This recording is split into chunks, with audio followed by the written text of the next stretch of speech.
Okay, here we go. Starting up the stream. Let's hope this works out well. Okay, guys, what's going on?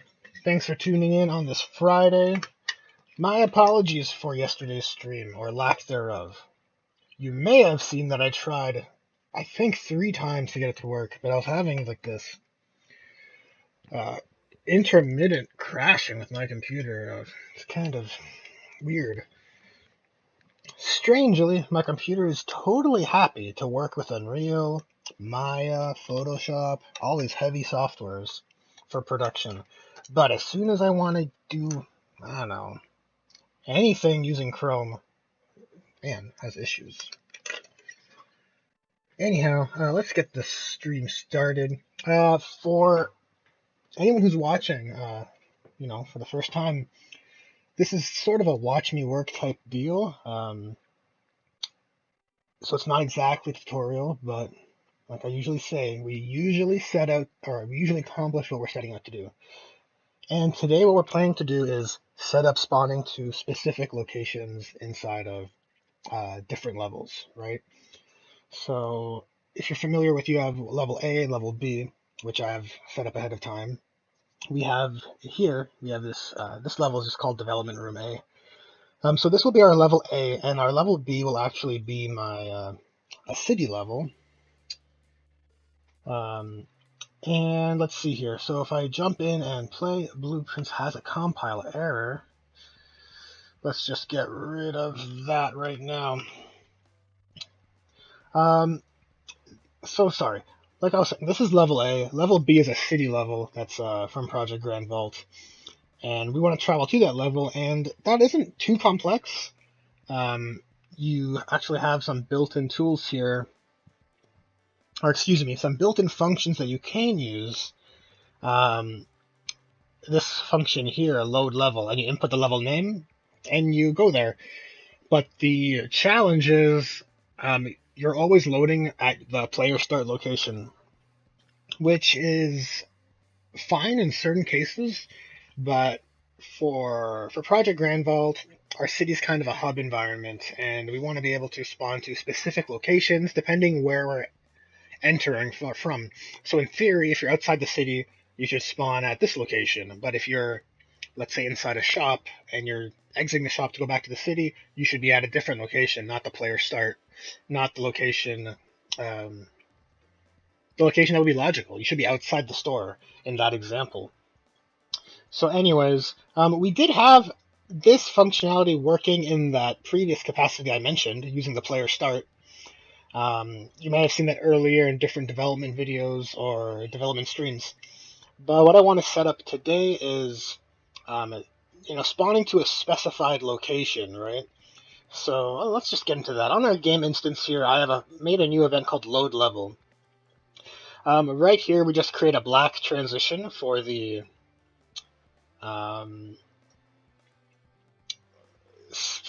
for the loading, I guess you could say. So the screen kind of fades to black, and then afterwards we begin to, let's see here, we basically open up the level. But there's one thing we do want to do, and that is to set up our the desired location. For the time being, I quickly made a spawn map variable using a name and as a map style with a vector. And you can see here I have these coordinates. Those are based off of a target inside of that level. That isn't exactly. Let's see this. Sorry, I just got a quick message here.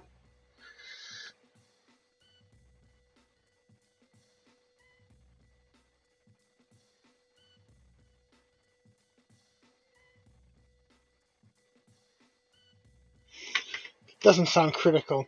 Sorry about that, guys. Anywho.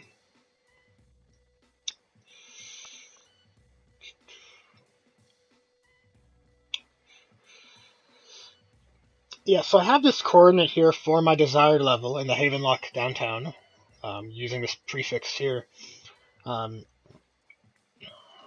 So that would actually be Havenlock downtown underscore target one. Now this specifically, like I thought this might work. After thinking about it for a little bit, it probably won't, just because we want to be able to control our spawn orientation as well, so we're facing the right way. Our house will always be facing a positive X, I believe, um, by default. So we want to be able to control our orientation. Um, but anyways, let's get the spawning to specific locations working first.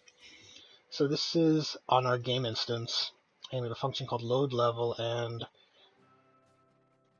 we should probably have a coordinate pin. We'll leave it as an input pin for now. And what we want to do here is I'm making a variable called new spawn location, and we're going to make that a vector. And then I'm going to grab this, and we're going to set it right before we load our level. And the idea is when we overlap this box, we want to travel to our new level. Now this trigger can be set to anything. Right now, this is the simplest way for me to test this out. So if we go to our level blueprint for the development room A, I already have it open here. Let's move it side by side. What we want to do here is on begin overlap trigger box, we save our character and information, we save our essential information for play to the game instance. And then after that, we load level. This, actually, we don't want to be doing on our game mode. Rather, we would want to be just want to grab our game instance instead and call that load level.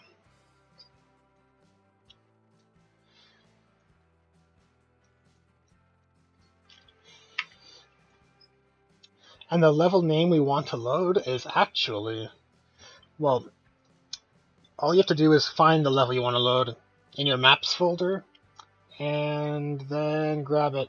So it's Havenlock downtown underscore test pitch. Kind of a long name there, but it'll work. Havenlock downtown underscore test pitch. Let's double check. Yeah, that looks good. Okay, and our target location. Before we begin actually setting this, I want to probably just set this to positive 1000 maybe. And let's just see that it's working. So input fin does not match any parameters on here. It's a little odd. I think we just have to compile, and then that should update our custom event here.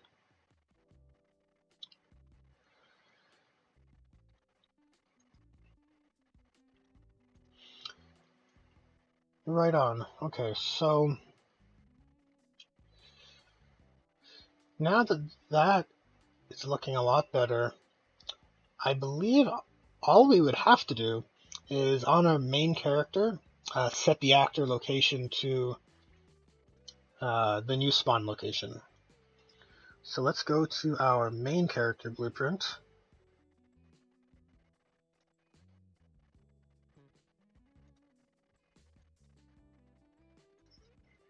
Whoops. There he is. Okay. Open up our main character and let's go to the event graph. I have a lot of functions open right now. Let's see here. Close out all of this and add to inventory max. No, we don't need any of this stuff. Okay, here we are, our event graph. What I want to do here is, oh, you know what? We actually accomplished this. I'm just going to delete this comment. And we're going to come down to our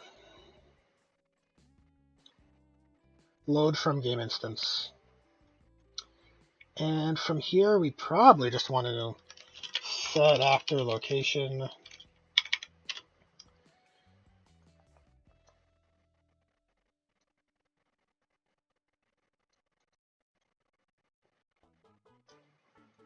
And from the game instance reference, we want to get our new spawn location.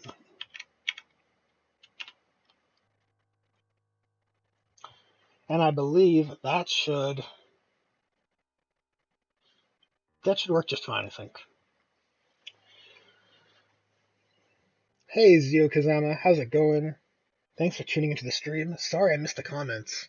Um, I, man, I would like to pop out my chat, but my computer has been so volatile lately with Google Chrome. I don't even know. I'm scared to do anything other than game dev.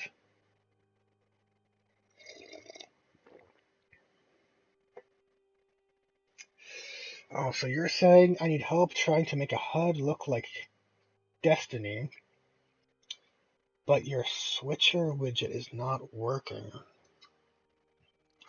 What do you mean by your switcher widget? Okay, so as you can see, we have spawned in here, and this does not work for us. Very bizarre. We're spawning in at on load from game instance.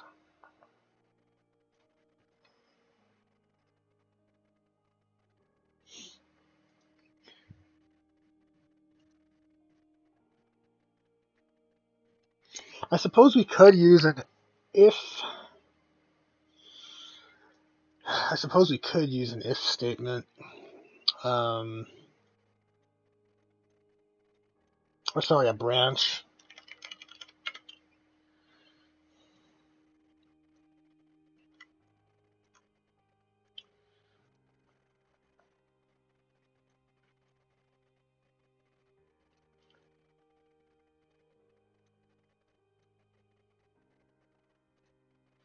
Let's see here. Like the reason why we're spawning really low is we're calling this variable, but we haven't set it yet. So it's pulling us out at 0, 0. If we go to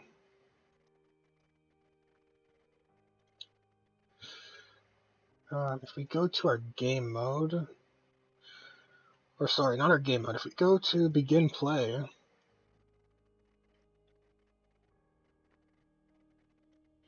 yeah, we've set actor location here. Let's not set this here and see what happens, but I believe it's still going to have the same result.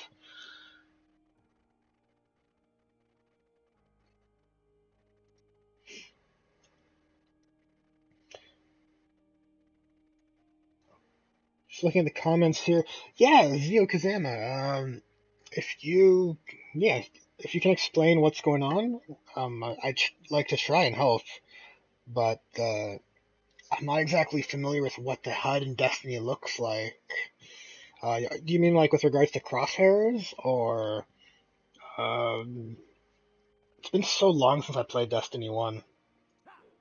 Anyways, where are we here? Okay, so yeah, we're spawning at our player start, which is ideal. So now let's travel to the other level and see if we are 1,000 units in the air on spawn. I think we should be, and we're not. So let's see here. What we may have to do.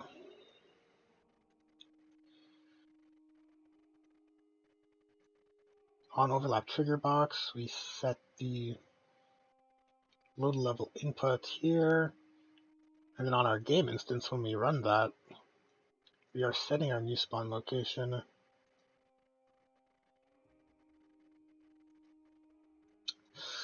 Right. So this is exactly why.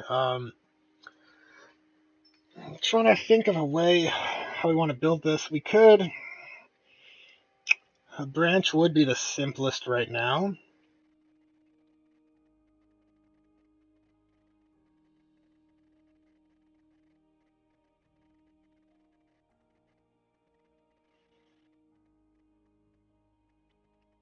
It for sure would be.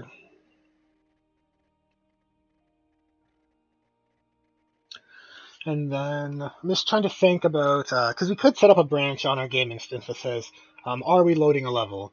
And then it can be set to false initially. And then once we load this once, we can just set this to true. So it'll just always call true. and then it would set up our spawn location. Because right now, as it is, if we play game, we're going to be at 0, 0 in the floor, like I thought. Um, so we can set up a branch here. I guess that's the quickest way to do that. You could drive this using any means you guys would want. Temporarily, I'm going to set this up um, with an is loading boolean. I don't like that, but just for the sake of building out our functionality, we'll have to use it. Um, and we'll just hook this up right here in the beginning.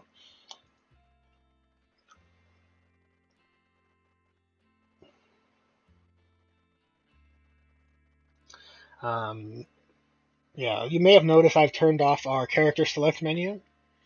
That's because I'm reintegrating that functionality, probably through the use of a custom menu or game, like a unique game mode for that menu, um, or perhaps a game state to be determined. But I didn't like how it was being handled previously.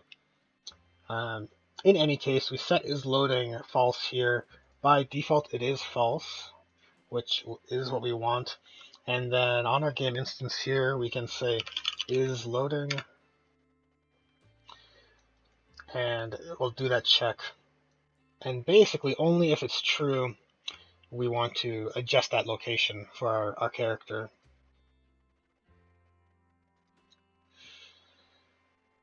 Now then,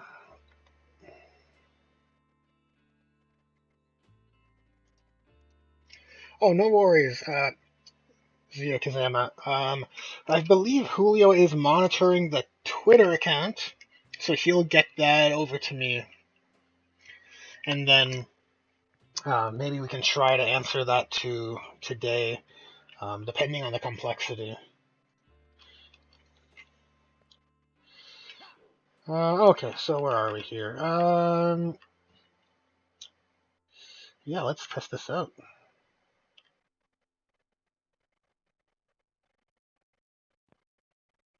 Hot damn. Okay, so we spawned we spawned up in the sky, which is sort of what we wanted at 0, 0. Um, so yeah, we have our other level here, and I believe the target location is outside of that space. At least the target location I saved in our spawn map here. These values. We want to call those from the overlap box. What would be the easiest way to get that information in here? We get the map. Sorry. Spawn map. Get the spawn map, and we have our information there. So a negative 4200, 250, 90, and 250.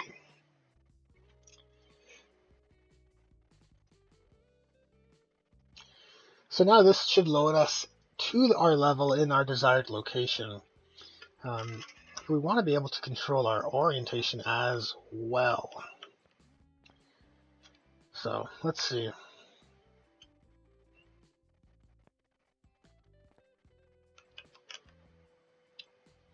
This isn't terrible. I mean, we've spawned to the right location. I don't like how we're in the air like that.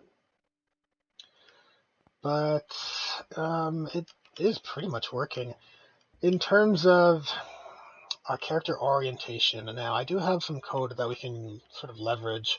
If you notice, when I interact with the shop, the menu comes up, and if I decide to exit, our orientation is reset outside the store.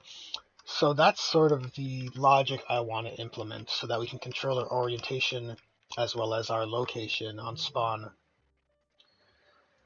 And the easiest way to do that would be to take a look at our shop actors. So I'm just going to go grab our junk shop. Where are you, junk shop? There it is. Open this guy up, and yeah, here's the actor that's in the other level. And if we take a look at its event graph, we have set exit transform on character.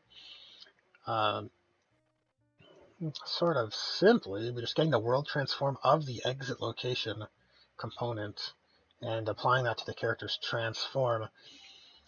So in exit location, yeah, this component here is actually an arrow component, which is actually pretty handy for getting the forward facing in terms of rotation. Now, anyways, on the development room, back over here, we actually don't want um, a vector here. We've seen how this was handled, and we want to make this a transform. Now, we can still call it a location, like the name of the variable doesn't exactly matter. I mean, ultimately, we just want a transform. Um,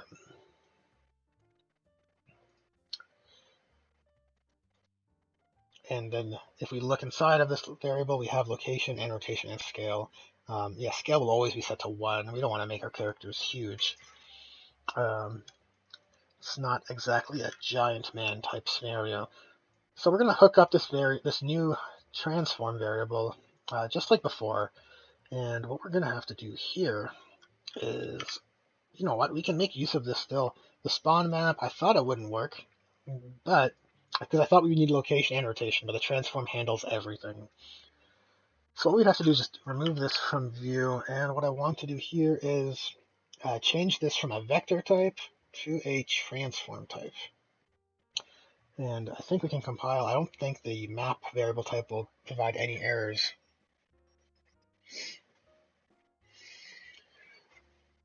So all that compiles, I was just looking at the comments, and Neo Kazama is saying the HUD that shows you health, weapons, and also ability. Okay, that doesn't sound too complex. I'm sure we could give you some pointers on how to set that up.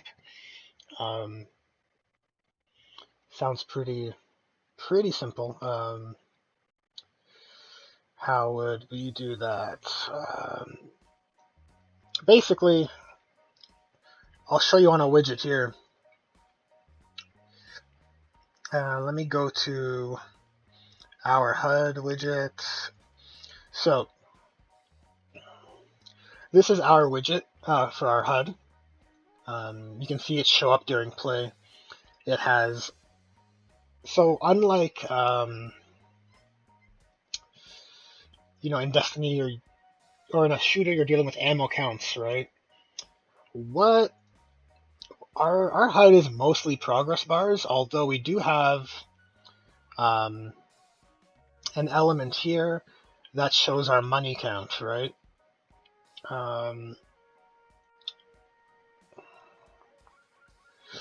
Let's see here. If I were to quickly go grab some money, duplicate maybe two of these. So right. So our HUD doesn't display numbers. I mean, it does, but only in the case of like picking up money. So that's probably the functionality you have. Oh, hey K-Boom, what's up? Thanks for tuning in.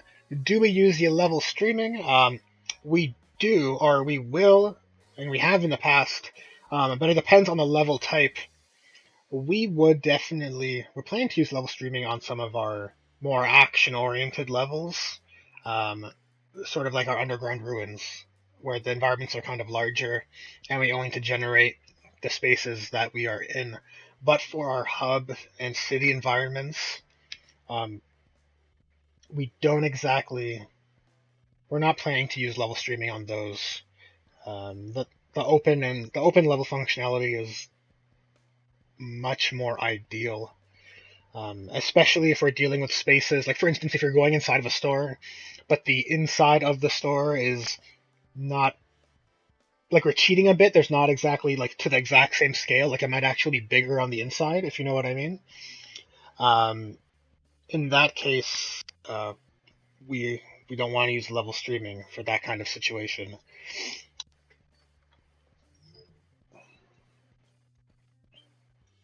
But we have done some experiments with level streaming for that functionality.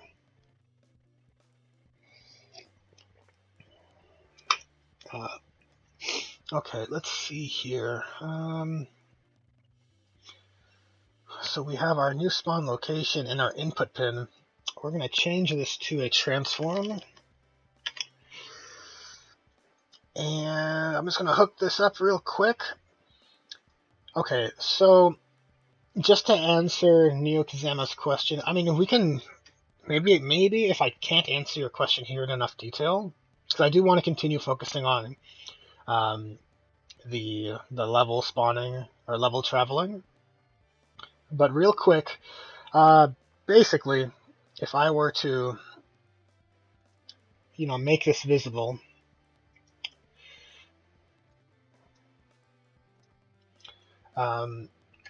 imagine this is your ammo count, right?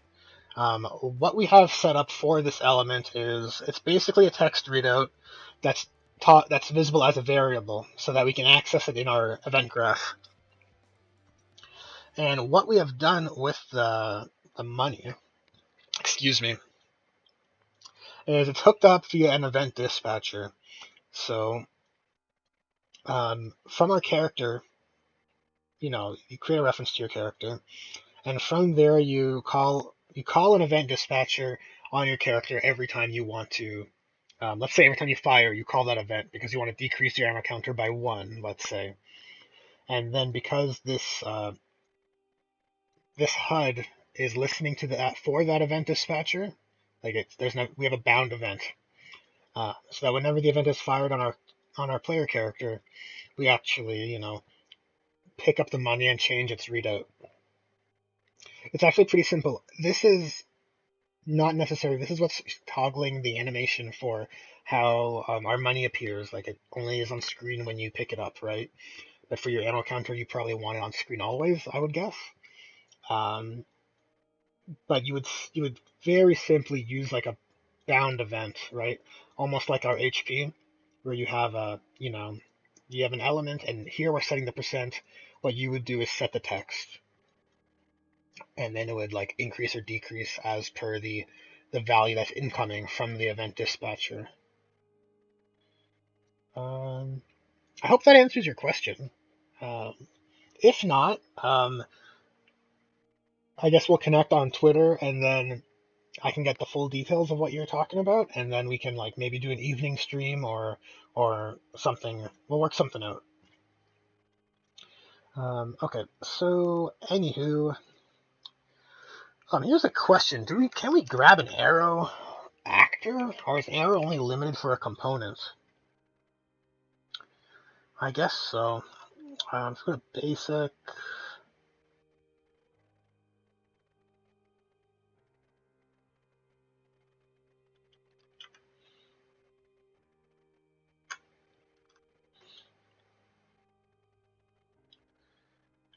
Okay, so now we have our input here. We need to set this on our game instance. So unfortunately, I'm going to have to go to the other level. So control O, let's go, yeah, open level. It's a handy shortcut. And we want to travel to, not the South Fields, the picture level. Yeah, we'll save everything. We basically need to go and get the actual transform of that actor. And I was using a target point, but maybe that's not ideal. Because we need to find out the transform, like the orientation of that actor. So I wonder, is there like a proxy, like a target point that I could also get the orientation from? I don't know. I mean, we could just create an actor that we use like that, and it could include an arrow component. It wouldn't be that hard, and it would just be kind of like a very inexpensive actor we place around to just basically get references to locations. Okay, so here we are in our other level, and here was the target point.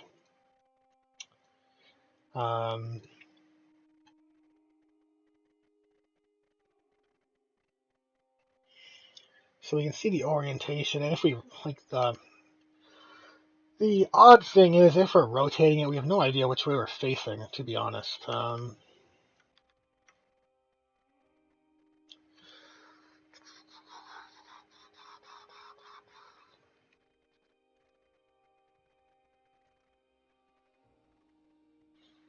Recently placed. That is a good question. Does anyone know about? See, there's a target point. Orientation. Nope, that's not showing anything.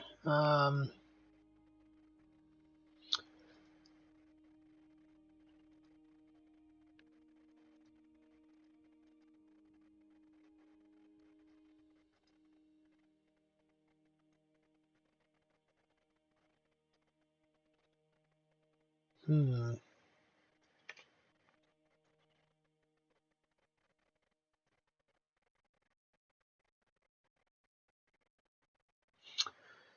Not so certain.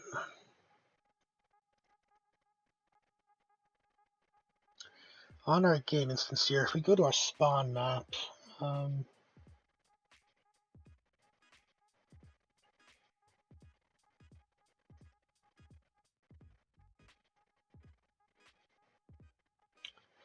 just gonna pull this off screen just so I could,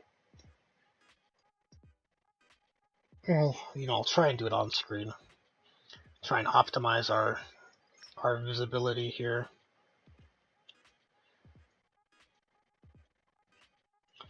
So we have our target point, and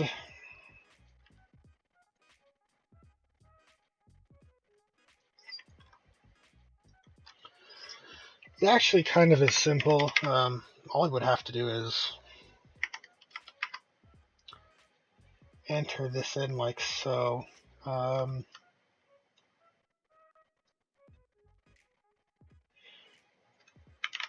Let's put this at 125,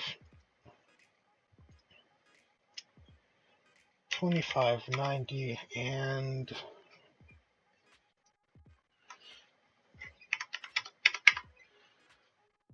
okay, and if we compile that,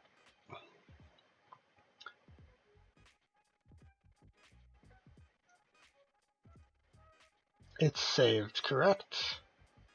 Yes, it is. Okay. So now from here, before we hop back to our other level, geez, I should really clean this up.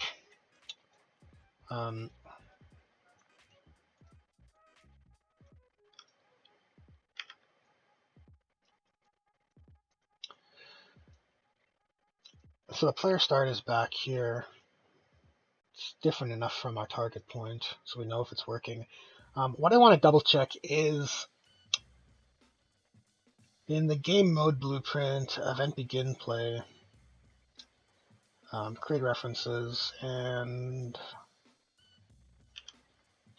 just going to comment this so it's easy to ascertain what it is. Fade in transition.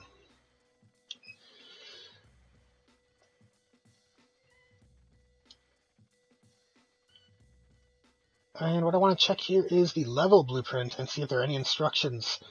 On begin overlap, we load this level and its location as 000. And on begin play, there's no instructions to conflict with our spawn location. That is one thing I just want to verify while we were here. Now I believe we should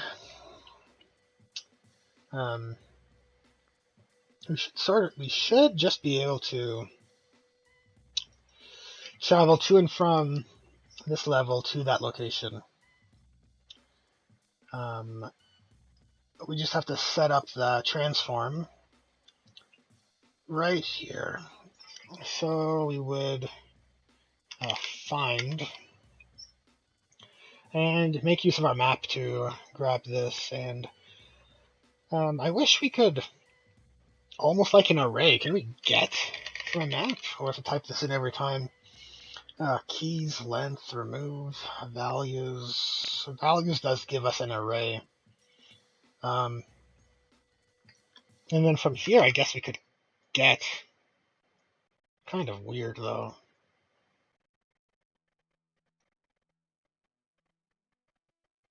I mean, it would work. But I guess also just typing this in would work too. I guess we're target 1. So this map would be set up for things like, oh, city entrance A, B, different stores, apartment buildings, wherever we want to get those locations or those transform points. We would create a map index for those and then call it from this function, which I think is a pretty handy way to handle that. Um, so now that we're here, let's try to go to the other level and see where we spawn. Not where I want to spawn at all. Into the abyss, of course. So, um, hold on. Let's see here. Um,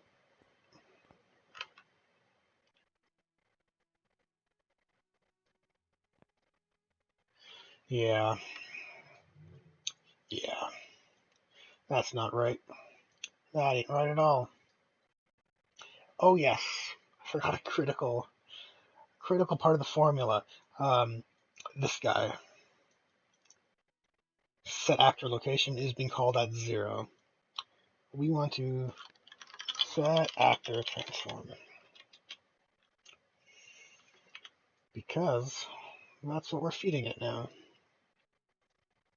So let's compile that, and now we should get to where we're trying to go.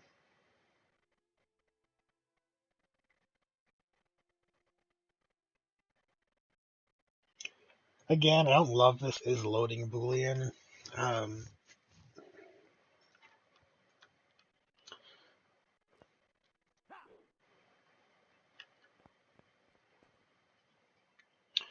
We'll load here, and we should end up at our location, which is correct. It is the right location, and we're facing the right way.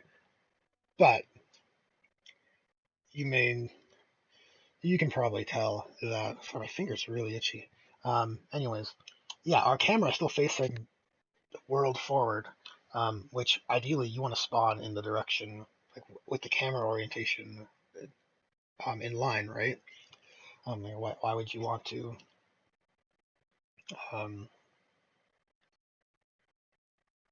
like that's kind of awkward if we're always facing this way. Imagine if we came out from that apartment building in the back of the city. We would have the right orientation, but we'd be facing like this. Excuse me, which isn't what you want. You'd want to be facing forward, ready to go, ready to play. That's going to be a little tricky, and it's going to be tricky for the reason that I don't exactly have a way in mind to tackle the camera reset. It's something I sort of pushed to the wayside. I haven't put any time towards R&D on that front. So I guess we'll do a little bit of that, and we'll say, I think we can say that the, traveling to another level is functional. I mean, you guys just saw it. We have our desired transform that we can assign and direct as needed. So let's try and, I don't know, let's try and figure out this camera reset, I guess you could call it. Okay, so in our level here, you know what, I have, since we were working with the item stash last week and stuff, this level is just a mess. Let's just clean it up a little bit. Maybe we can make use of our outliner here and just delete what we don't need.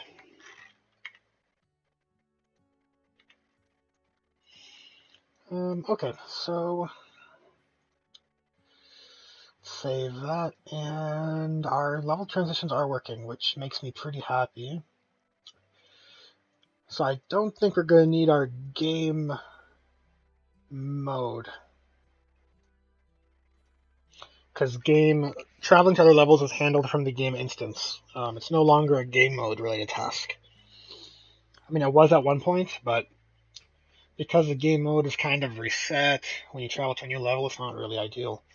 Um, let's see here. I want to. We don't need this.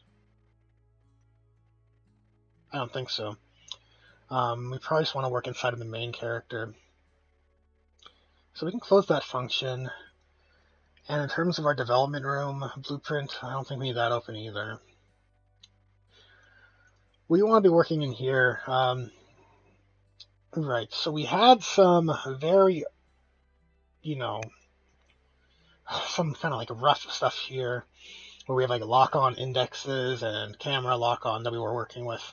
But I don't think that is...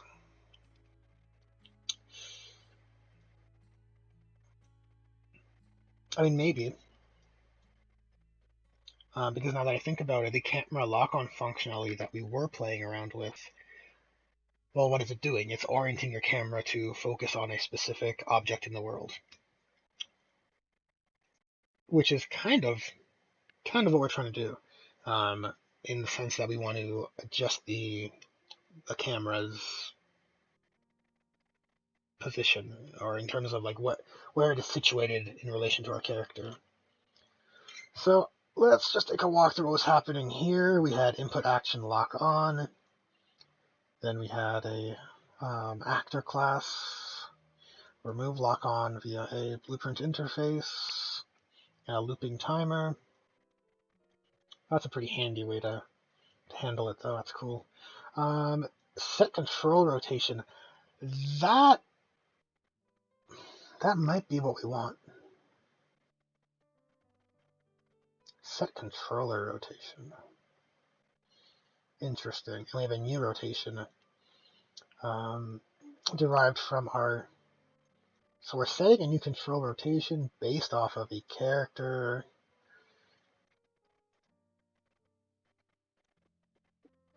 The x-axis of the control rotation, and the y and the pitch and yaw based off of the follow camera.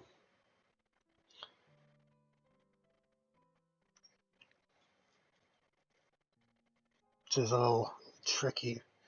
Enemy lock-on location. It's an awkward array.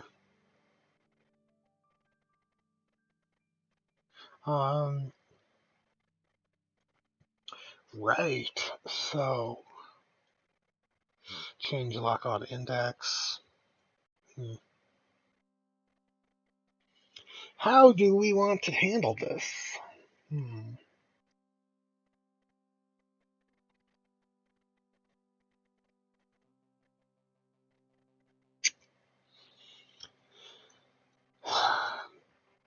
Okay, here's what we're going to do.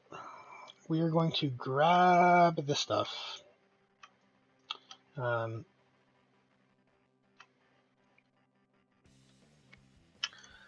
we're going to duplicate it up over to our debug area here. In my blueprint, I have an area up top where I kind of just have just areas where I can punch in, temporary inputs to test a functionality we're working on. So, like, if I hit T, we cycle the time of day, things like that.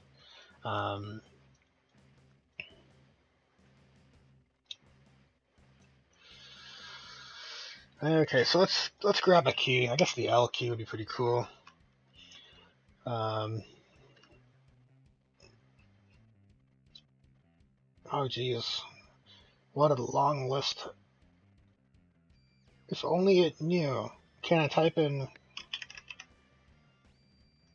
L or L key? Is Unreal smart enough to know? Oh, I guess it is. Sweet.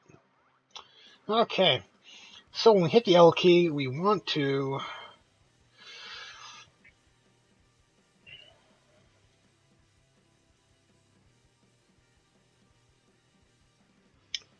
get world location, find location. Yeah, this is a little tricky, because you really need to break down and understand what's going on here with all of these functions. This is kind of obvious. We kind of just break and make a float. And this, I believe, is limiting the pitch axis that we can adjust to. But all we want to be editing is the yaw location, I believe. Um, so you know what? The target is get controller. Follow camera's target. Maybe we need to be editing here. The first thing I'm going to do is actually just going to go here and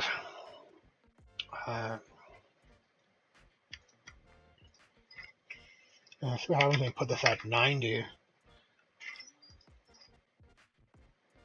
Going to do a little bit of experimentation. Yes, this is an area I've kind of not really focused too much in terms of game development. The camera reset, and it's kind of it's an important feature. You want to be able to quickly snap your camera to your back, anyways. I've just sort of been pushing it off in place of developing more critical or more fun aspects of game development.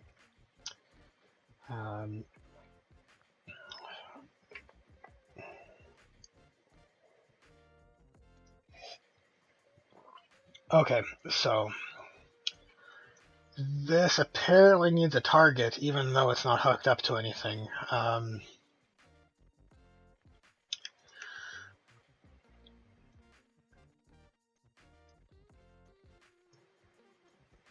Oh, I see.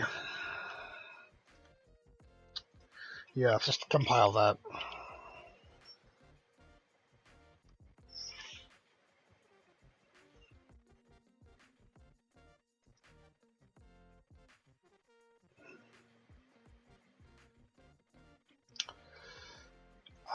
Okay, looks like the compile is done. Okay, so let's get in here and figure out what we're manipulating. Like what exactly get player controller and set control rotation is doing. Best case scenario, our camera just snaps immediately, but I have a hunch that it was because we were adjusting the look at rotation of the follow camera. Anywho, something else that I found really useful for developing skills, which I would highly recommend to anyone who's working with blueprints and Unreal, is set up a debug print string for your. I use the home key, and with that, so that we can basically draw out a our actor's location, forward vector, and rotation. Super handy for dealing with anything involving skills and having to rotate in the world space and spawn effects in front of you or in relation to your character or wherever. Okay, so let's hop in here. And now that we're here, so like I mentioned, I can hit the home key and I can quickly get our rotation, forward vector, as well as the our location in the world. So if we move and we hit home, yeah, that updates again. It's quite neat.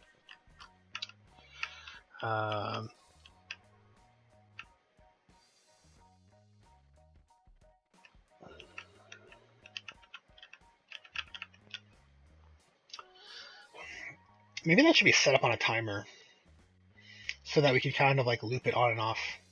That'd be pretty neat. Okay, so anyways, if we hit the L key, yeah, so hit the L key, we are in front of our character. And if I orient this way, okay, so this is very interesting.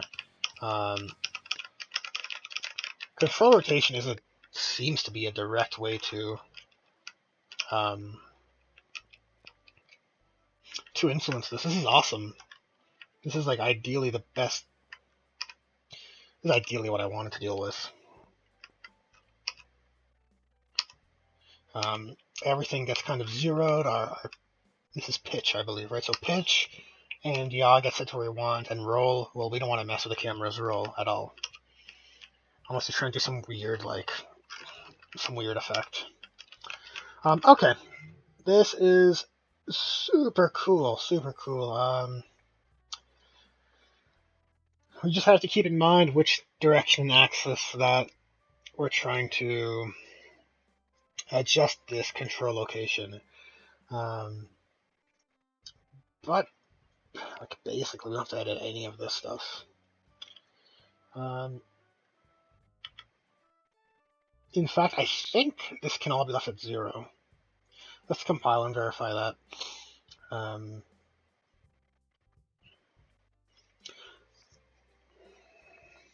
And we could set this up on as an interp too, so that we can get a smooth transition. But for the case of loading a character in a certain orientation, we don't want that at all. Like that, I set something up like that for our shopping actor, but whoops, let's just give our view focus here. And yeah, pretty sweet. So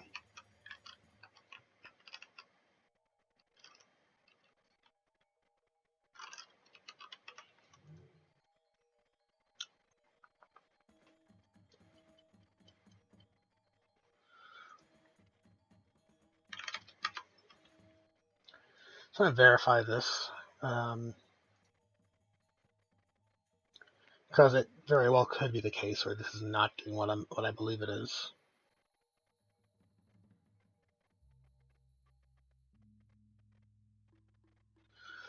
Okay. Make some notes here in the meantime, or I guess I missed my chance there. Let's see if we hit the L key. Okay, no, this is beautiful. Now we're getting the opposite view.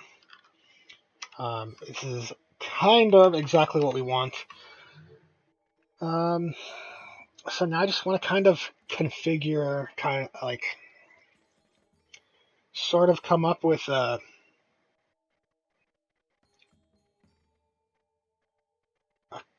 quick way where I can kind of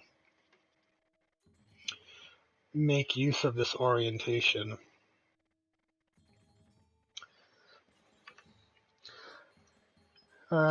Sort of like a map, I would imagine. Let's call this spawn orientation. So, it wouldn't be a transform, it would actually be a rotator.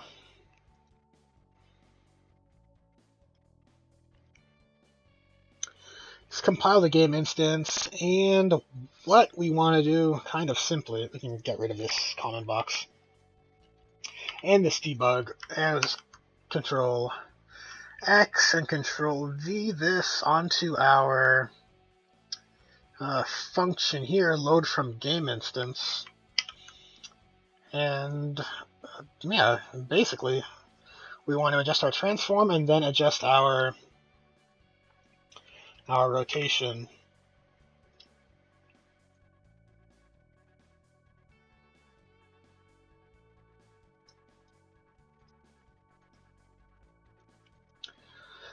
And what I was alluding to earlier was, like, a map isn't really ideal. We don't need to be exactly or maybe we do. Initially, I was thinking perhaps we just need a, in terms of a compass, a northeast, southwest sort of setup. But why do we have to stay on grid? What if there's a shop that's angled a bit, off axis? We would probably want the rotation to be able to compensate for those in between. So I think we would use a name map again, but we could probably make use of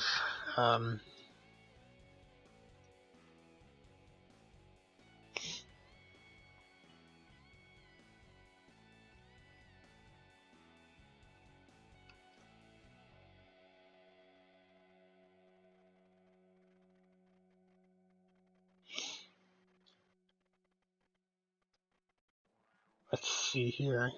So to think in terms of the world space.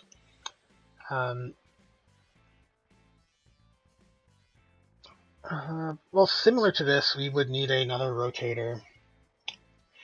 Oops, just a rotator. And I guess we could say new controller rotator. Compile that.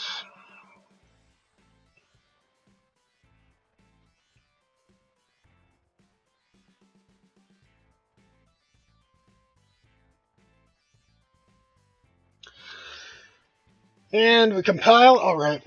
And after that, we make a little bit of space, I guess. Set our new rotation, and we're going to need a new... Whoops. A new input here.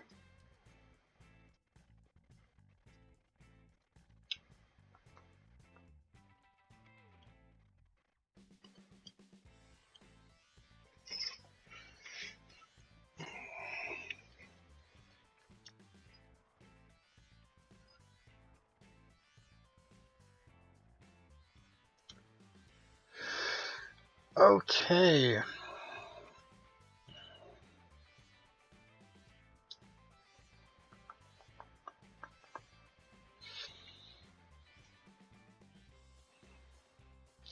And on our load from game instance, we want to get that new control rotation. And we'll just plug it in here. It's pretty simple, I guess. It's not actually fancy. And let's compile here. While that's compiling, I'll just make a note for what I was thinking about doing earlier.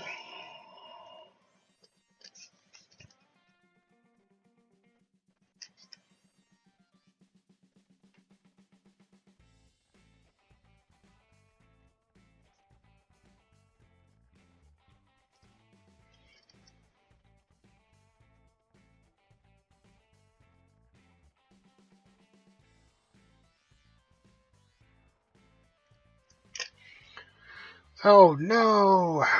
Target must have a connection. Set controller rotation. We want to get player controller. And that should satisfy that issue.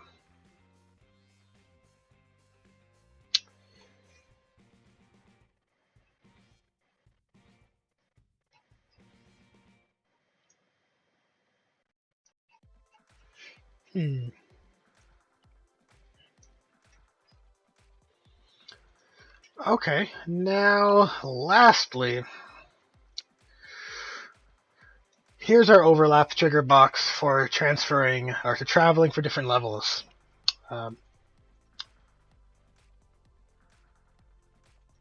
So from here we would, let's see.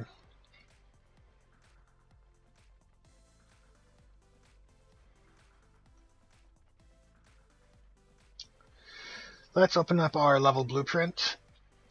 And here we have on our game instance the event we call that we've been editing. A new controller rotation has a new input, and by default it is 0, 0, 0. What we want to be doing here is basically just editing the Z value. I wonder if we can lock that off.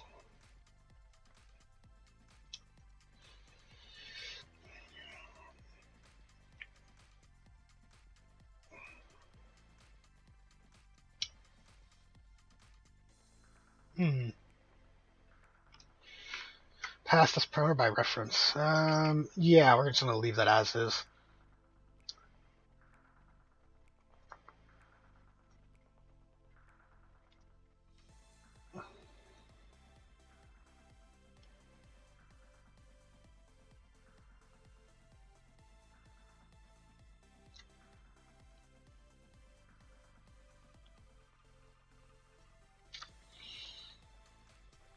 Okay, so what I plan to be doing here is a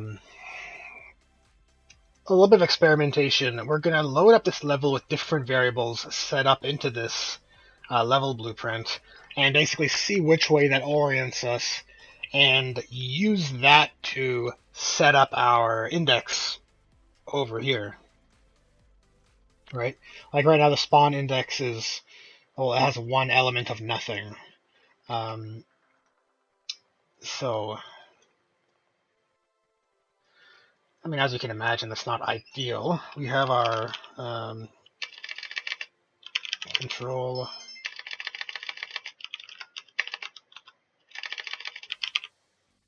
Good lord, what is that variable called again? Spawn orientation. It actually should be called a control. Control orientation. No. Control rotation index. Beautiful.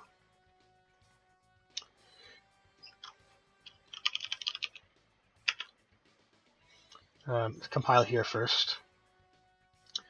And then we'll compile on a level blueprint, just so that reference doesn't pop out as invalid.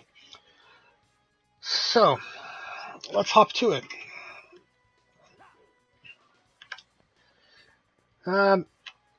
Spawn to a new level and see what orientation 180 gives us. It gives us what I will call a south-facing index. So,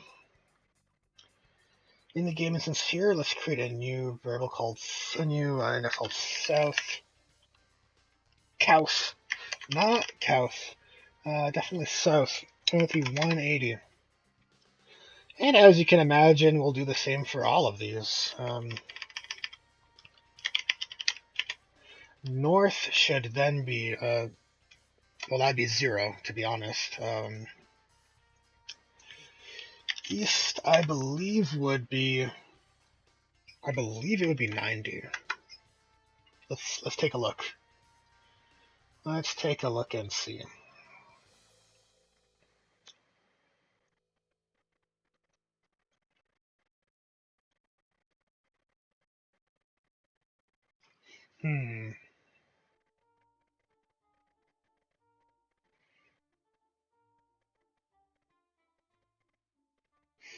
Just thinking, like, we are setting this up, but also,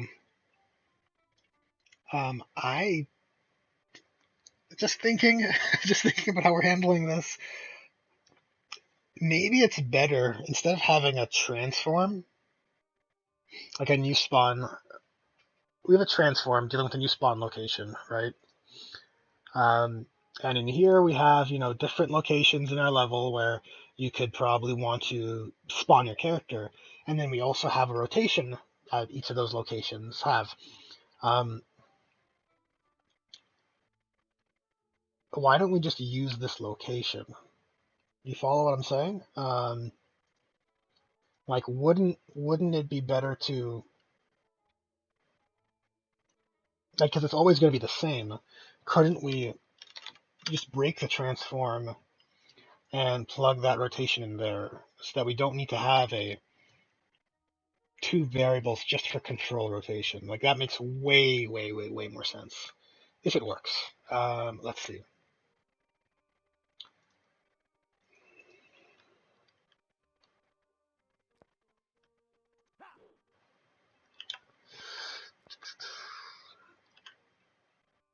And let go of the controller. Let's see where we spawn. And it's perfect almost. Well, it is actually. Let's just test to see. Man, my mouse is so sensitive. Yeah, let's just see that other, directions work.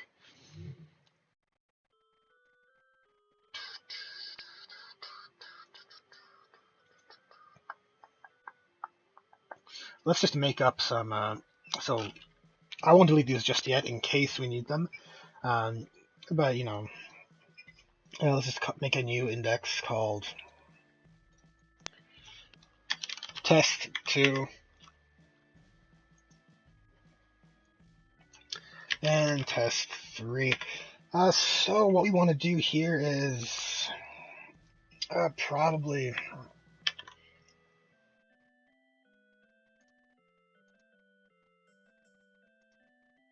Oh, just want to see if we. Okay. Well, my apologies to anyone who was watching. OBS kind of popped up, said it disconnected, and now it popped up saying it reconnected. I hope the stream is fine. Um, Anyways, we're testing our rotation here. Let's try. Let's using a rotation of 180. And then for test 3, I want to actually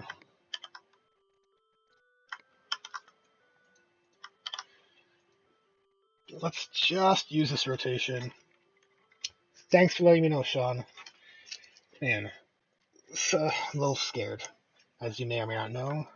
Technical difficulties with my computer right now, especially with regards to anything internet related.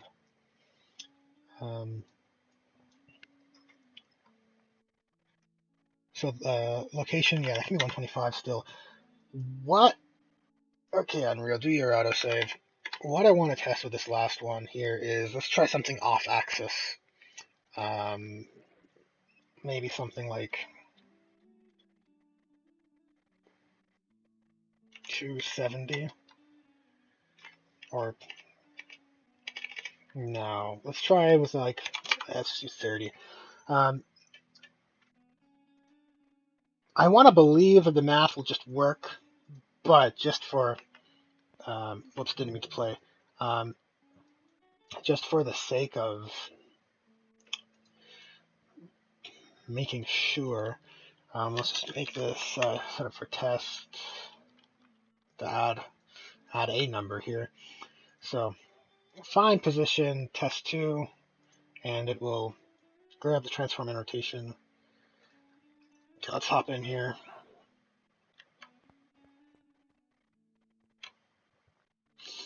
And awesome. This is exactly what we want.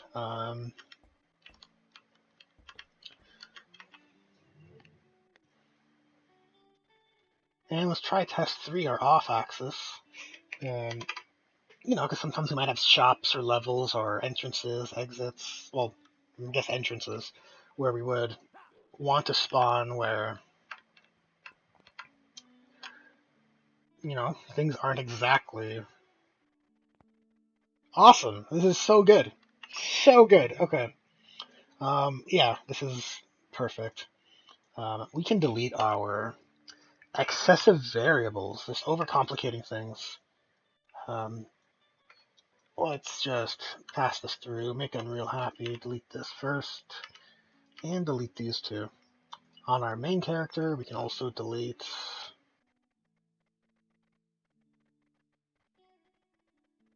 that rotation. Not necessary. All we would have to do is just break out from here, like we do when we set the location, and this should pass through just fine.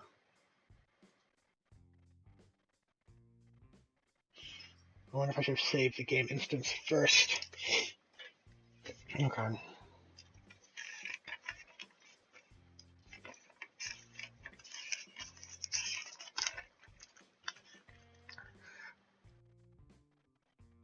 Alright, here we are.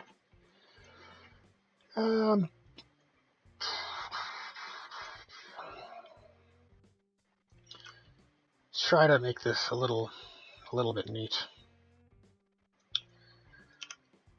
Let's get a comment for this. Set spawn transform and control rotation.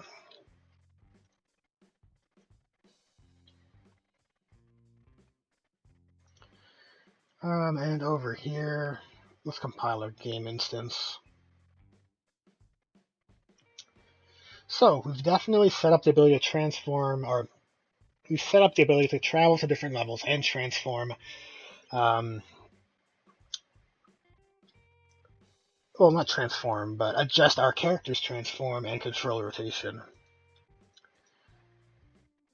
which is pretty sweet. We can now really begin to have a set of locations in the world where we can really create that illusion that we're traveling through the city, right? Based on this logic, which is really cool. So we're not always return to the player start when we go in and out of shops, or any building for that matter. Okay, so where are we here? I have a little bit of time still remaining on the stream. Not a little bit, pretty much half. I guess what we'll build next is, while this is fresh in my head, let's build out the logic to reset our camera. Because as I mentioned, this is a feature that doesn't exactly exist on our characters right now. You know what? Actually, I will.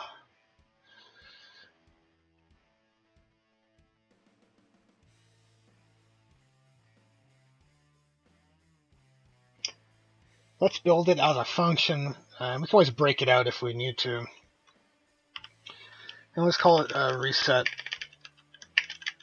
camera. And as a base, let's just duplicate this in here. Well,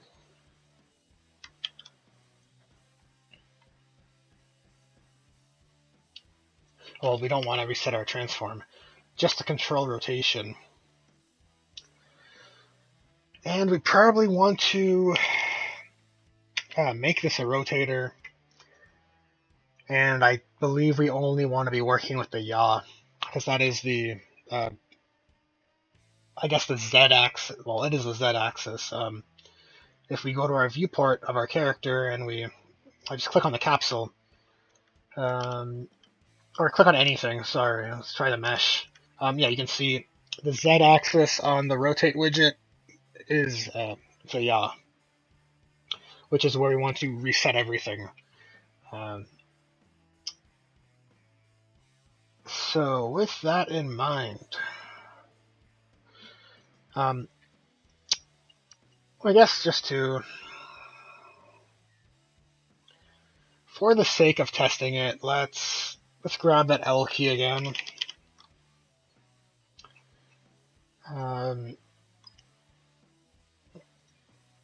And we're just going to call that function reset camera. Inside of the function, we will just drop print string and call it camera is resetting.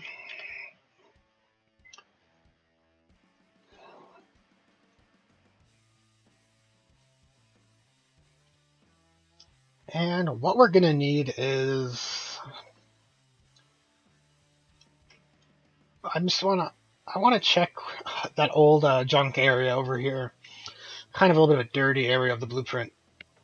But anyways, there's probably some logic here. We want to use things like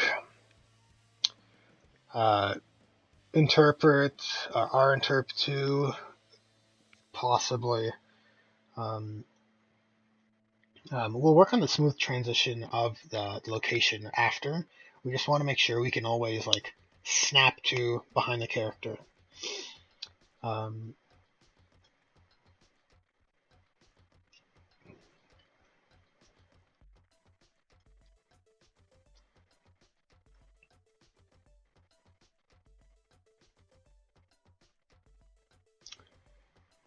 just gonna copy and paste this into our reset camera.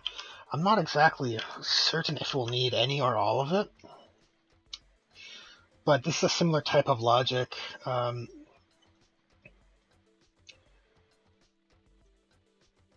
I think, again, all we're going to be adjusting is the yaw.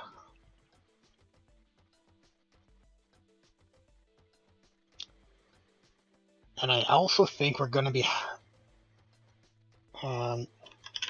get after rotation. I think we're going to do some math based off of this, with adding or subtracting the value to sort of compensate so that it's always directly behind our character, based on whatever this is, I believe. On our debug here,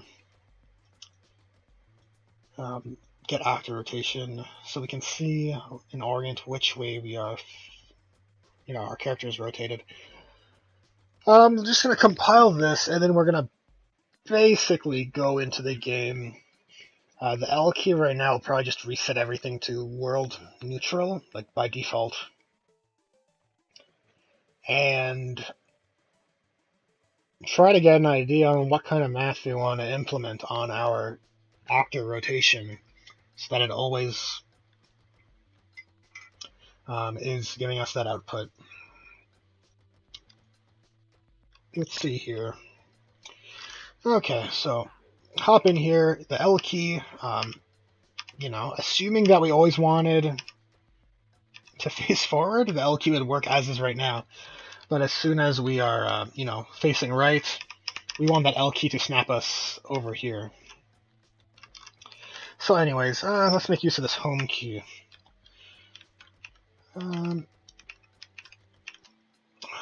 Interesting, our actor rotation is using the y-axis.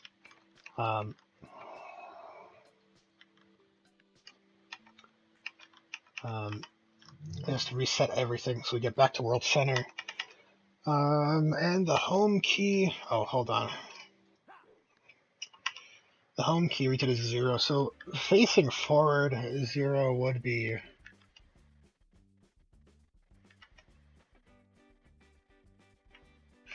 Here's an idea. Let's just see what happens. What happens if we break this rotator and can we just do this? I don't know. We'll see. I could be way wrong with this, but I believe that's what the display was showing. Looking great. Oh, thanks, you Titan. Oh, I sort of been neglecting the chat. I missed the last few messages, and it was like 10 minutes ago. Still good, running fine. Glad to see something new. Yeah, we try to do what I can.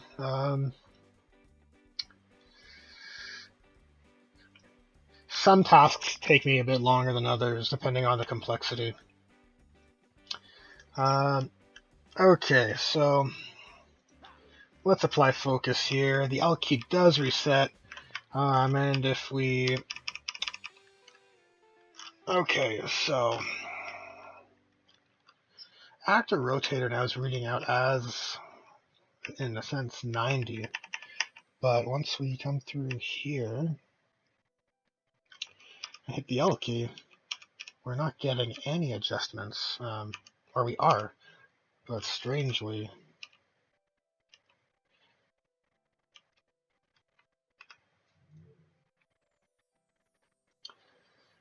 It's still adjusting as if it were default.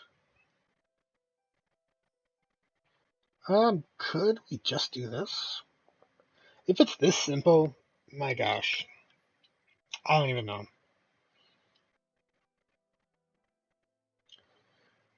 Because these are in the same sequence, and in a sense we just do want to snap that back.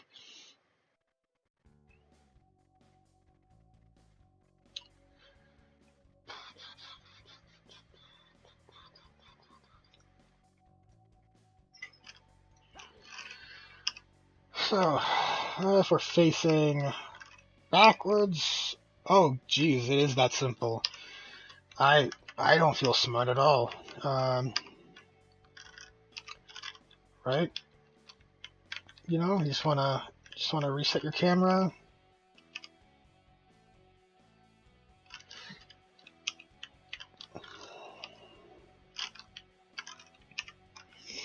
Okay, so yeah. Thanks for watching. Feel kind of bad subjecting you guys to something so silly as it is. Anyways, we don't need to be working inside of here. What I'm going to set up now is kind of like a smooth interpolation between those points, and we're going to do that via a timeline. And to do that, let's move the functionality down here, I guess. What we want to have here is just grab our reset camera and expand it. We don't want to be working, well, we're going to use a custom event instead. Hey, where did my function go?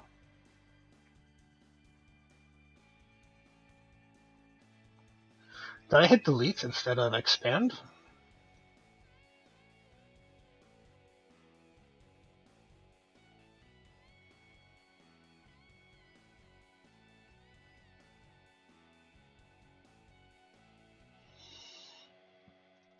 That's a little bizarre.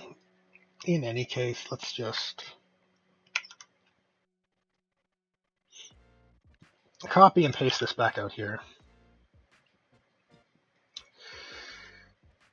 And what I was saying was we don't want to be calling this from a function because we want to make a smooth transition. We're probably going to make use of a timeline and interpolate between the current control position and get actor rotation and I guess get,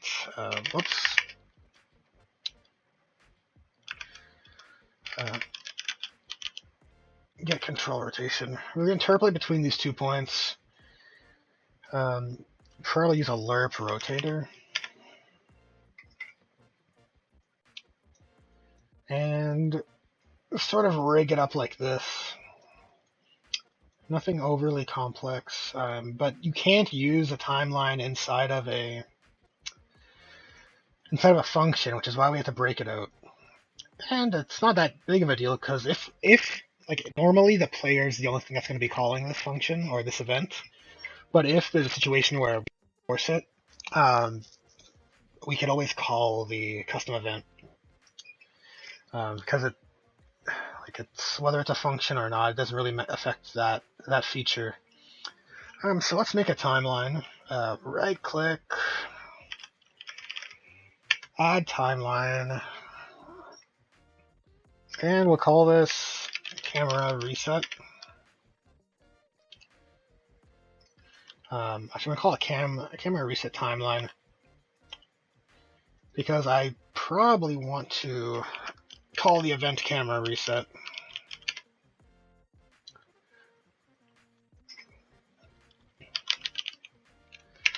Add custom event.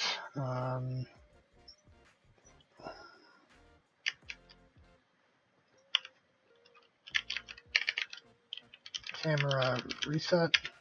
Or you know what? I think there's a player input already in place. Just turn on my controller here and check out the project settings.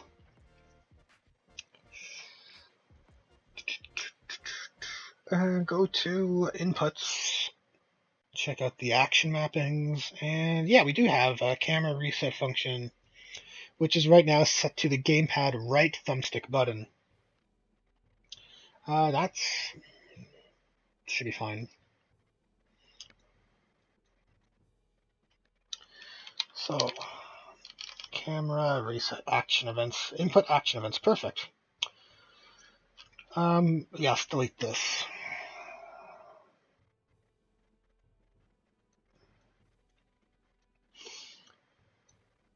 And yeah, basically we want to play from start.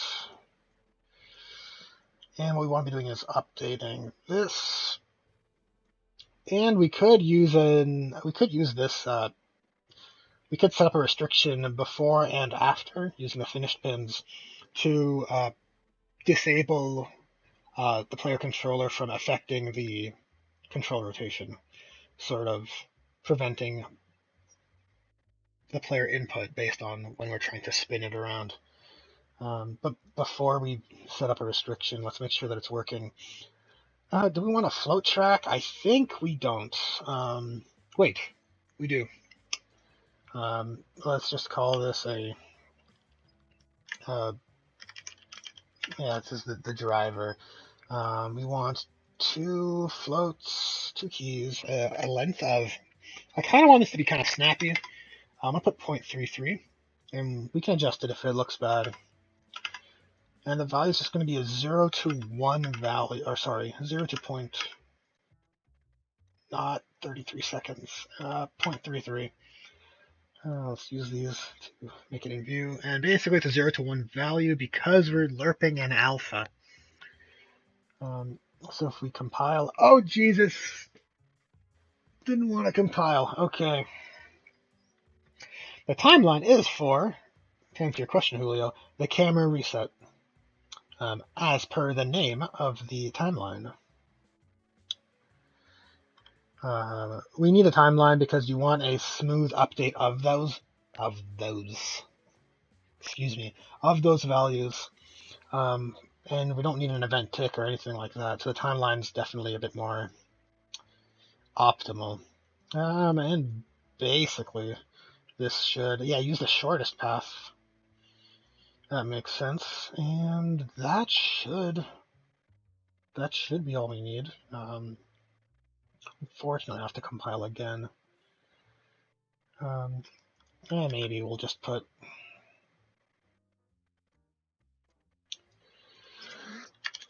reset complete. Yeah, make it green. Green is good, right? And we'll compile. Let's see here.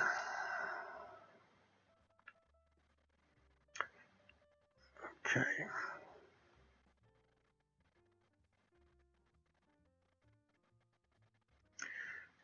I just got the update from Twitter.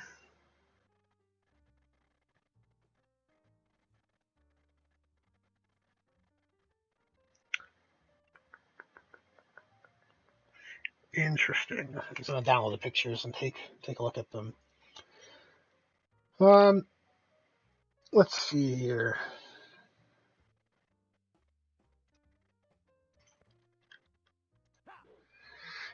And if we, well, I'll use my gamepad.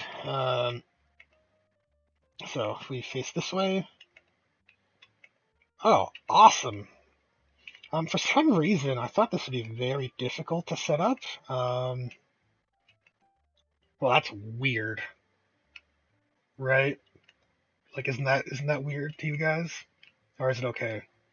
It's like, oh, I want to look at the top-down view, and then if I reset it, maybe it's okay. I mean, it gets us there. And if I'm holding down and I click, actually, I don't think we have to set up any restrictions. It seems to automatically kind of disable that. Like we're still returning to origin.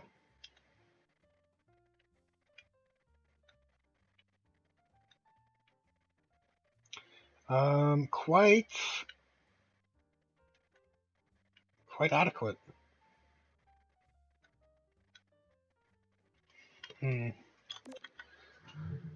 Okay, so that was much quicker than I thought it would be too. Good day, good stream so far. I'm feeling good about it. So I guess I'll take a look at this guy's issue. Okay. The problem is the second box is supposed to show my guns. The other box is supposed to show my ability. But there's one box, not three.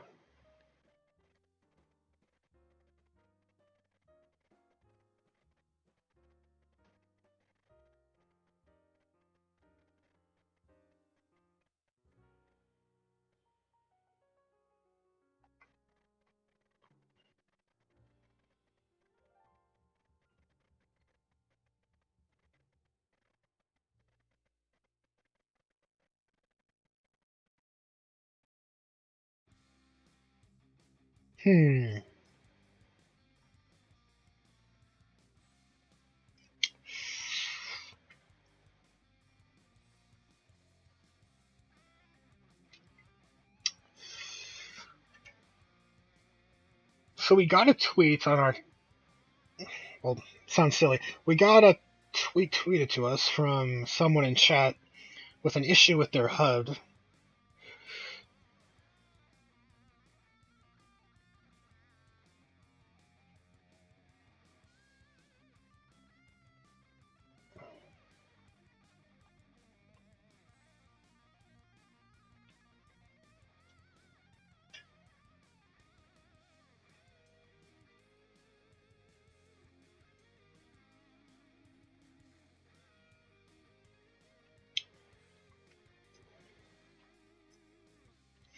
sorry for this, guys. I'm sure it's extremely exciting watching me look at my phone.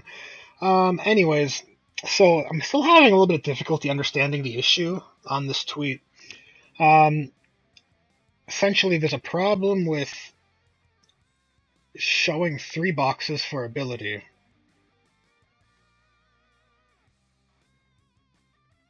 Because you want the first box to display 3 weapons and the second box to have an ability with 3 boxes.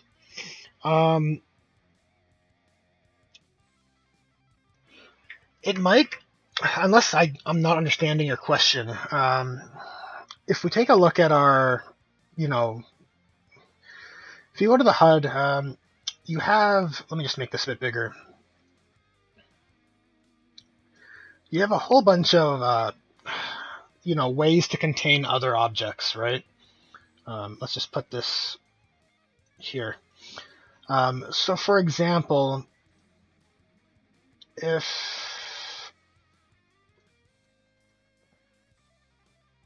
we look at this element here, let me collapse everything so it's less confusing. Okay, so we have this object here, Canteen 1. Inside of it is a size box, and inside of that there's a vertical box, spacers, a horizontal box containing 2 more spacers, and in between is a progress bar, and then another spacer at the bottom.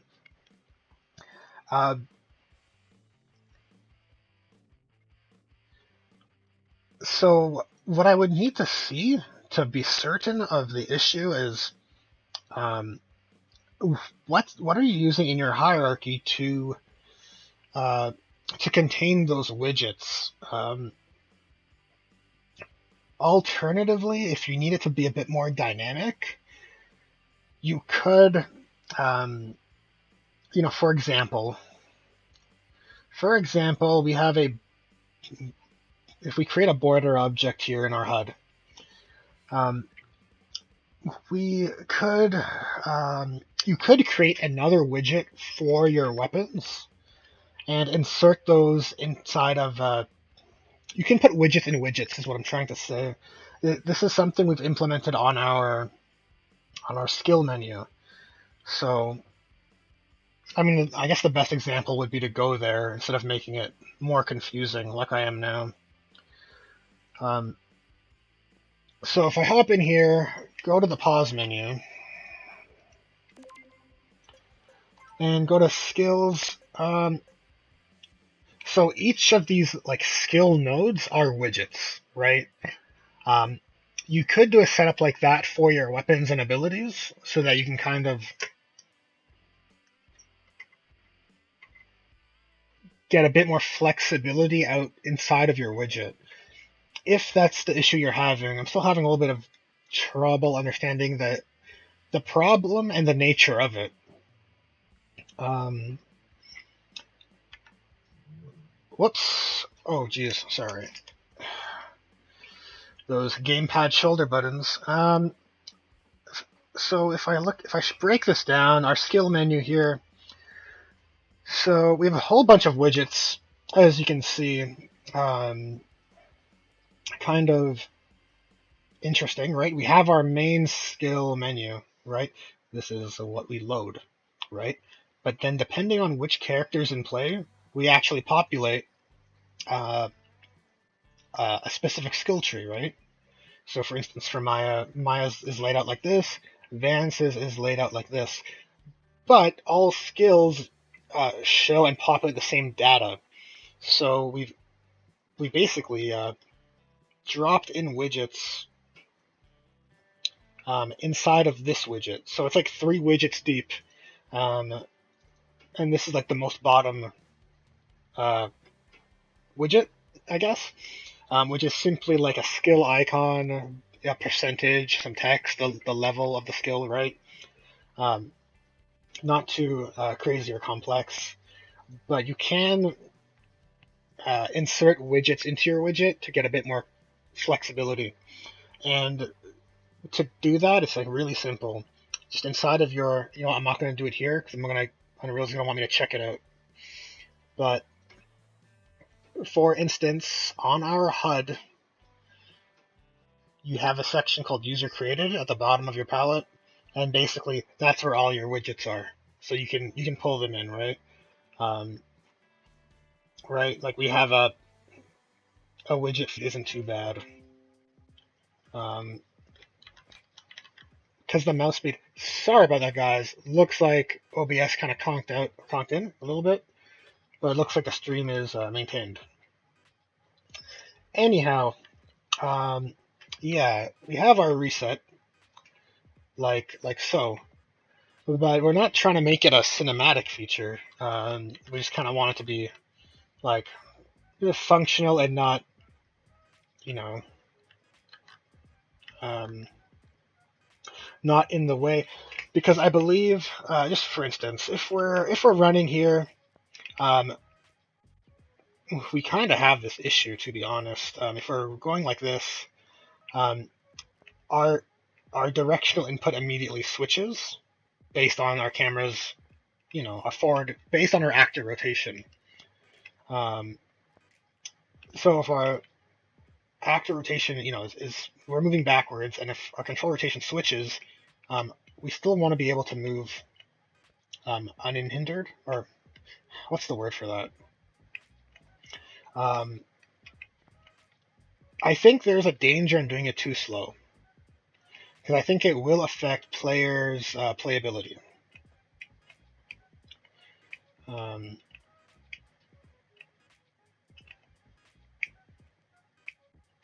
I think that is definitely a risk of doing it too slow, because then you're kind of like stuck waiting for it to translate. Like this is the default speed we got right now for our character camera, and if it was this speed, where you want to, I want to see what's behind me, and you have to wait for this, that's kind of bad.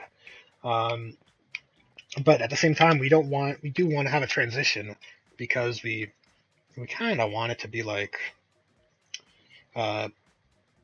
clear that it has spun around, right? That it's not like you're not like confused, like, well, what am I looking at now? That's weird. You kind of want that transition still. So there's definitely a balance. Whether this is correct, we're gonna have to play test it. We're gonna have to, get people we know to test out the feel and see if it's like, oh man, this is like too slow,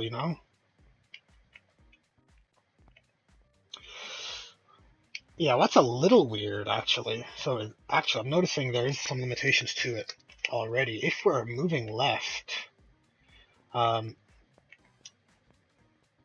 so, assuming that these barrels are south and we're facing west, and if I'm facing left, that works, right? But if I'm holding, our south direction, and we spin, because the camera is spinning, because we're interpolating, is that a word? Because we are transitioning smoothly to this location and not snapping to it in like a single instance, that relative start position of our rotation is getting adjusted. And then by the time we transition there, you can see we're facing north, right? Which is not ideal. So we probably want to fix that. So I guess our task was not complete. The simplest way to do that would be to get and set this to a variable, so that it's sort of locked in. Because we're always getting it, that rotation to transition from, it's being updated constantly. So what we want to do to handle that is to,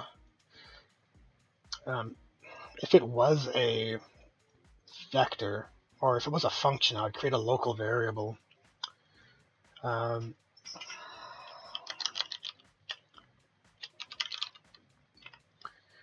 What's interesting, inside of macros, we do have do we have a local variable inside of here?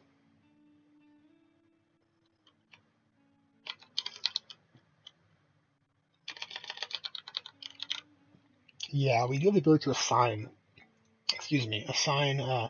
temporary variables inside of a macro. On the event graph, I don't think that's the case. If we're inside of here and if we try to assign, yeah, we get like some event dispatchers. Not what we want. Um, Not what we want at all. So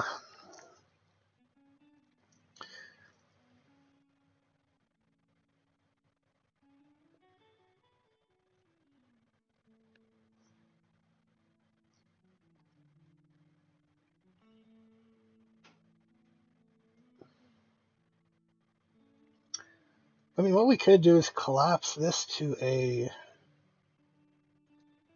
Um, could we collapse it to a macro and then have an input and assign a local variable, and then execute into that macro? Um, that probably would work. I wonder if we could collapse the nodes and also assign inside of a collapsed um, graph. That'd be interesting. Just gonna hop into here real quick. Are we able to assign inside of here? No, looks like they're the same issues. So let's go to the event graph. Get back down here and expand this node.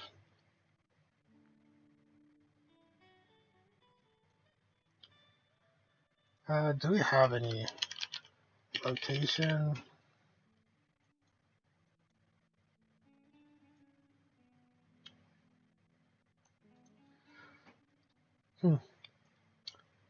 Well,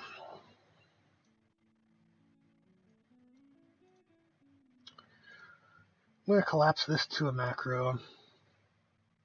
And, before we name anything, let's just make sure this is working.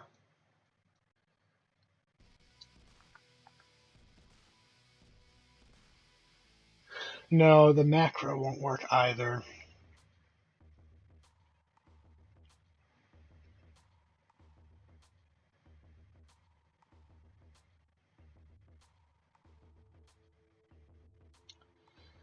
It won't work. Let's right click, expand this node.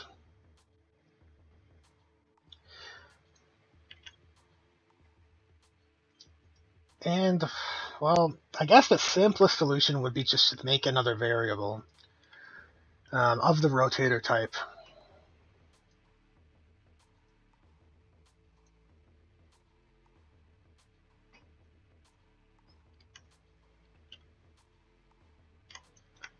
And what we want to do here is, before we begin the timeline, we want to set this variable to the current player controller's rotation. And then from that static from that, what's the word I'm looking for?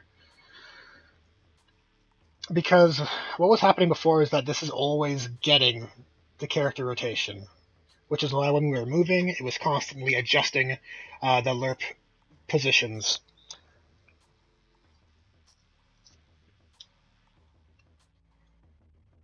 This should mitigate that. I don't like making variables just for like one-off functions, but I guess it is a legitimate function that you kind of need. We'll compile and test it just to make sure that my hypothesis is correct as for this being a valid solution. Let's see here. Okay, so hop in here. Yeah, still working as it's supposed to, which is cool. But now let's replicate that scenario. If I am holding left and okay, so It's definitely weird. Works. Oh gosh, that's weird.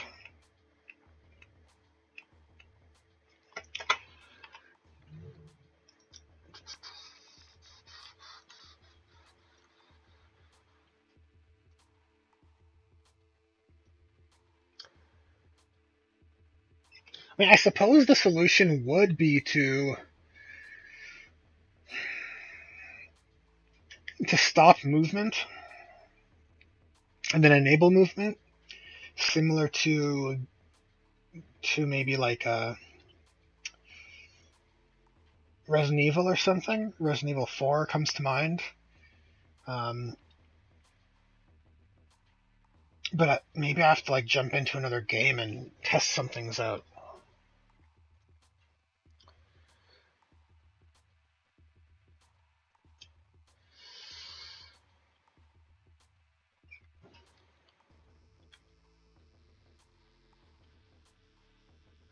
Because I don't want to stop character movement just to reset the camera, unless it's kind of like a standard um, procedure. Because I don't want to feel bad.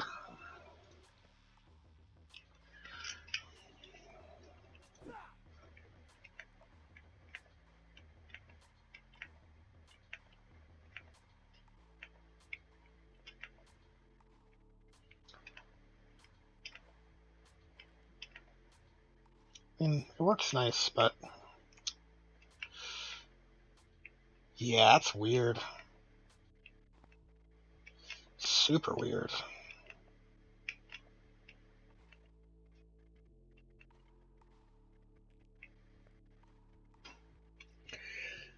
But the bizarre, not the bizarre, but the Resident Evil 4 and its sequels, I believe, have a situation, not a situation, but a character and camera relationship where you're kind of always facing forward, I believe. And when you're moving backwards, your character is kind of like doing this, moving backwards, just walking backwards.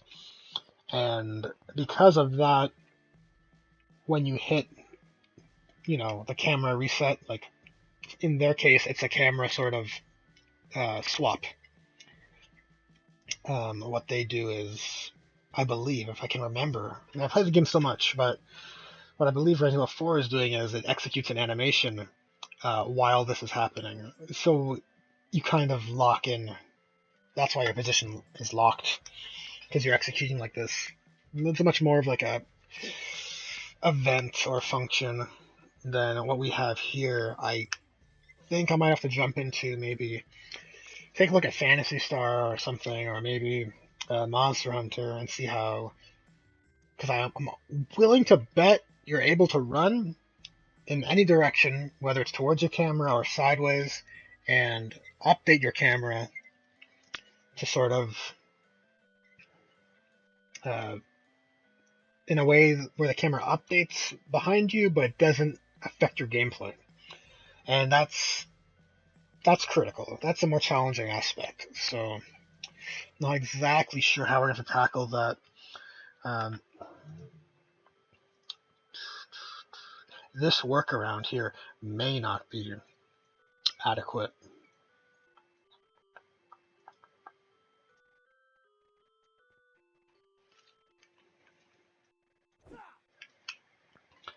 If we go to our city level, it's bigger, so it's a better place to run around. And then once I'm here, running around, and okay, I'm gonna run left, and now it's like it was super weird.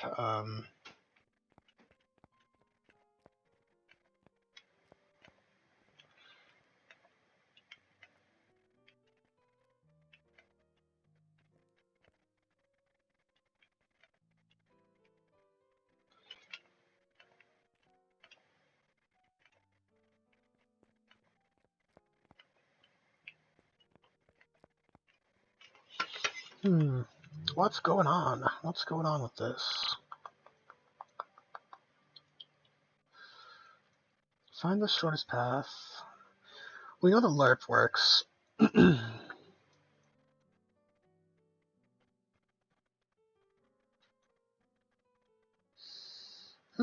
don't know. You're gonna have to put some more thoughts to how this is handled. Um, but I guess as a consolation prize, just as a silver reward, so to speak, uh, we have developed how to reset your camera while you're standing still. It's pretty simple, as well as traveling to different levels in a kind of very effective manner. Um, but with regards to camera transition, I'm going to have to set a little bit more time aside to developing this. And I guess that's a good note to wrap and end the stream on. I'm not going to make you guys watch me play video games while I do some research on how other games are handling, camera transitions while moving. But I'm going to go ahead and I guess call that an end for the stream for today. Thanks for watching, guys. Um, yeah, thanks for watching. We appreciate the likes and subscribes. It's really, it's great to feel like that form of support. It's awesome from from the development community that exists here on YouTube. So again, it's greatly appreciated. Um, please like and subscribe if you haven't. It means the world to us. And you know what? I'm going to finish up this camera reset stuff, and once I find a solution, I'll create a quick Instagram post with a snapshot of the blueprints, because you can post, to Instagram with like multiple images now, which is pretty cool. I didn't know about that. So, yeah, if I can figure this out today, I'll definitely share out a blueprint for it, um, and a video of how it's working. In any case, guys, thanks for watching. Sorry for the long outro, and maybe I'll have another stream for you guys tomorrow, possibly. Hard to say with the weekend, not really sure what the plans are just yet, in terms of the Dead Soul Games meetups and stuff, but see you guys next time. Bye.